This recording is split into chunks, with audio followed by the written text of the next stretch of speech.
नमस्कार। मैं बालकृष्ण त्रिपाठी चमत्कारों की दुनिया में आप लोगों का एक बार फिर स्वागत करता हूं, अभिनंदन करता हूं, वंदन करता हूं। मित्रों, आज के इस वीडियो में हम श्रीमद् भगवद गीता के अध्याय 6 के श्लोक नंबर 5, 6, 7, 8 और 9 और 10 यानी इस 6 श्लोक के बारे में हम लोग पहले श्लोक को जानेंगे, उसके बाद उसके अर्थ को समझने का प्रयास करेंगे और उसके बाद हमारे भौतिक जीवन में उसका क्या उपयोग हो सकता है, हम क्या सीख लेकर के उससे अपने जीवन को और बेहतर बना सकते हैं, यह मित्रों हम लोग जानने का प्रयास करेंगे। मित्रों, अभी तक आप लोगों ने यदि हमारे चैनल को सब्सक्राइब नहीं किया है तो कृपया चैनल को सब्सक्राइब करिए, लाइक करिए, शेयर करिए और कमेंट करिए। शेयर करने के लिए और कमेंट करने के लिए मित्रों हमारा विशेष आग्रह है आप लोगों से।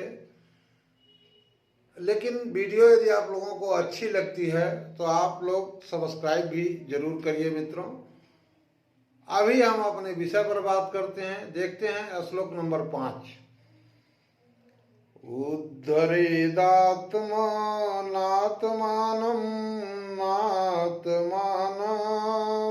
साधयेत आत्मैव ह्यात्मनो बन्धुरात्मैव रिपुरात्मनः। इसका अर्थ मित्रों कुछ इस प्रकार से है। इसमें भगवान जो है मनुष्य को योगारूढ़ अवस्था प्राप्त करने के लिए उत्साहित कर रहे हैं। भगवान जो है वह बता रहे हैं कि ऐसी अवस्था आप लोगों को प्राप्त करना चाहिए। इसका अर्थ मित्रों कुछ इस प्रकार से है कि आत्मना अपने द्वारा अपना संसार समुद्र से उद्धार करें और अपने को अधोगति में न डालें, क्योंकि यह मनुष्य आप ही तो अपना मित्र है, आप ही तो अपना शत्रु है। मित्रों, यहाँ पर भगवान ने बहुत बड़ी सीख हम लोगों को मिल रहा है और भौतिक जीवन में हम लोग बहुत बड़ी सीख मित्रों ले सकते हैं कि बाहरी व्यक्ति कोई भी हमारा न तो मित्र है और न तो दुश्मन है।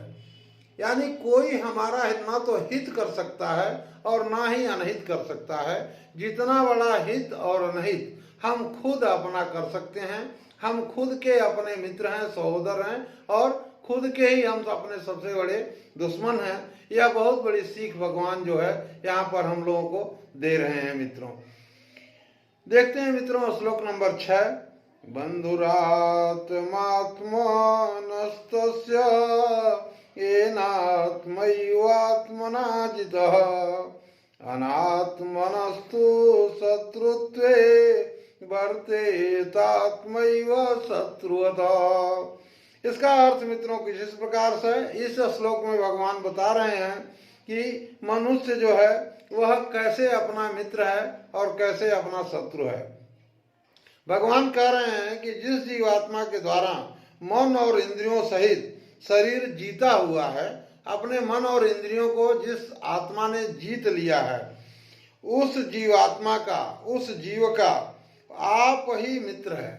वह अपना आप खुद का बहुत बड़ा मित्र है और जिसके द्वारा मन तथा इंद्रियों सहित शरीर नहीं जीता गया है, उसके लिए आपका मन ही जो है आप ही शत्रु के सदृश हैं, शत्रुता में बरत रहा है। तो इस श्लोक से मित्रों भौतिक जीवन में हम लोगों को बहुत बड़ी सीख मिल रही है कि यदि हम जीवात्मा हैं, जीव हैं, निश्चित रूप से हैं, तो यदि हम अपने इंद्रियों को और मन को जीत लें, सक्षम हो जीतने में, तब हम अपने खुद के बहुत बड़े मित्र हैं। और यदि न जीत सकें तो हम अपने सबसे बड़े शत्रु हैं मित्रों। यहाँ बहुत बड़ी सीख जो है भौतिक जीवन में हम लोगों को भगवान मित्रों इस श्लोक में दे रहे हैं। श्लोक नंबर 7। जितात्मनः प्रशान्तस्य परमात्मा समाहितः तीर्थशीतोष्ण सुख दुखेषु तथा मानापमानयोः। इस श्लोक का अर्थ मित्रों कुछ इस प्रकार से है। इस श्लोक में भगवान यह बता रहे हैं कि शरीर, मन, इंद्रियादि को जीतने का फल क्या होता है। यानी हम अपने मन और शरीर को और इंद्रियों को जीत लें। तो जीतने का मतलब मित्रों कि हम जो चाहेंगे वो होगा वो जो चाहेंगी, जो हमारी इंद्रियां चाहेंगी, जो शरीर चाहेगा, जो मन चाहेगा, वह नहीं होगा। तो हम जो चाहेंगे वह होगा। अगर ऐसा है तो हमने उनको जीत लिया है। तो जीतने का फल भगवान इसमें बता रहे हैं। भगवान कह रहे हैं कि सर्दी गर्मी और सुख दुख आदि में, सुख दुख में, सर्दी में, गर्मी में, मान और अपमान में, कहीं सम्मान मिलता है, कहीं अपमान मिलता है। जिसके अंतःकरण की वृत्तियां भली भांत शांत हैं, स्वाधीन आत्मा वाले पुरुष के सच्चिदानंद घन परमात्मा सम्यक प्रकार से स्थित हैं, अर्थात उसके ज्ञान में परमात्मा के सिवाय अन्य कुछ नहीं है। यानी अगर हम इंद्रियों को जीत लें मित्रों, मन, शरीर और इंद्रियों को अगर व्यक्ति ने जीता हुआ है, तो उसे जो है सर्दी गर्मी, कोई भी सुख दुख, मान अपमान, इनका ज्ञान ही नहीं रहेगा। उसको सिर्फ परमात्मा का ज्ञान रहेगा। यह फल मिलता है इंद्रियों को, शरीर को और मन को जीतने का, ऐसा भगवान बता रहे हैं मित्रों। तो इस श्लोक से हम लोग अपने जीवन में यह बहुत बड़ी सीख ले सकते हैं मित्रों कि यदि हमें मान अपमान और सर्दी गर्मी और सुख दुख पर विजय पाना है, तो हमें अपने इंद्रियों, मन और शरीर पर विजय पाना होगा मित्रों। आगे हम लोग देखते हैं श्लोक नंबर 8। ज्ञान विज्ञान तृप्तात्मा कूटस्थो विजय विजितेन्द्रियः युक्त इत्युच्यते योगी समलोष्टास्म कांचनः। इस श्लोक में मित्रों भगवान जो है परमात्मा को प्राप्त हुए पुरुषों के लक्षण और महत्व का वर्णन कर रहे हैं कि कौन से पुरुष परमात्मा को प्राप्त हो चुके हैं। अर्थ कुछ इस प्रकार से है कि जिसका अंतःकरण ज्ञान विज्ञान से तृप्त है, ऐसा मनुष्य जिसका अंतःकरण जो है वह ज्ञान और विज्ञान से तृप्त है, जिसकी स्थिति विकार रहित है, यानी उसके अंदर कोई विकार नहीं है, इंद्रिय विकार, मनोविकार, शारीरिक विकार, कोई विकार नहीं है, जिसकी इंद्रियां भली भांति जीती हुई हैं, जिसकी सभी इंद्रियां को जीती हुई हैं, यानी सभी इंद्रियां उसके आदेशों का पालन करती हैं, सभी कर्मेंद्रियां और सभी ज्ञानेंद्रियां मित्रों। जिसके लिए मिट्टी, पत्थर और सुवर्ण एक समान है, ऐसा व्यक्ति जिसके लिए मिट्टी, सोना और पत्थर तीनों एक समान है, योगी युक्त अर्थात भगवत प्राप्त उसे कहा जाएगा।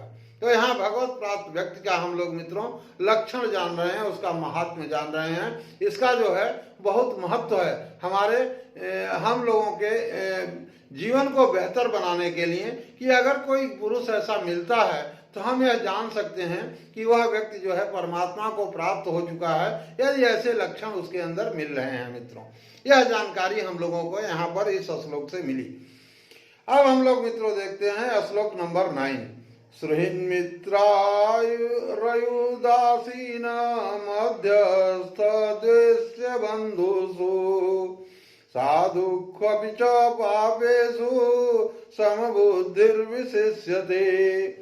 यहाँ पर इस श्लोक में भगवान यह बता रहे हैं मित्रों कि जो परमात्मा को प्राप्त हुआ पुरुष है उसके और भी लक्षण बता रहे हैं कि सुहृद मित्र बैरी, उदासीन मध्यस्थ, द्वेष और बंधु गुणों में, धर्मात्माओं में और पापियों में भी समान भाव रखने वाला अत्यंत श्रेष्ठ है। यानी श्रेष्ठ व्यक्ति वह परमात्मा को प्राप्त व्यक्ति कौन सा है, जो सुहृद मित्र और बैरी को समान भाव से देखता है, उदासीन मध्यस्थ, द्वेष और बंधु गणों में, सभी धर्मात्माओं में और पापियों में, धर्म करने वाला हो या पापी हो, सब उसके लिए समान है। इसका मतलब अगर ऐसा पुरुष है तो वह परमात्मा को प्राप्त हो चुका है, ऐसा भगवान जो है इस श्लोक नंबर 9 में मित्रों जो है वो बता रहे हैं।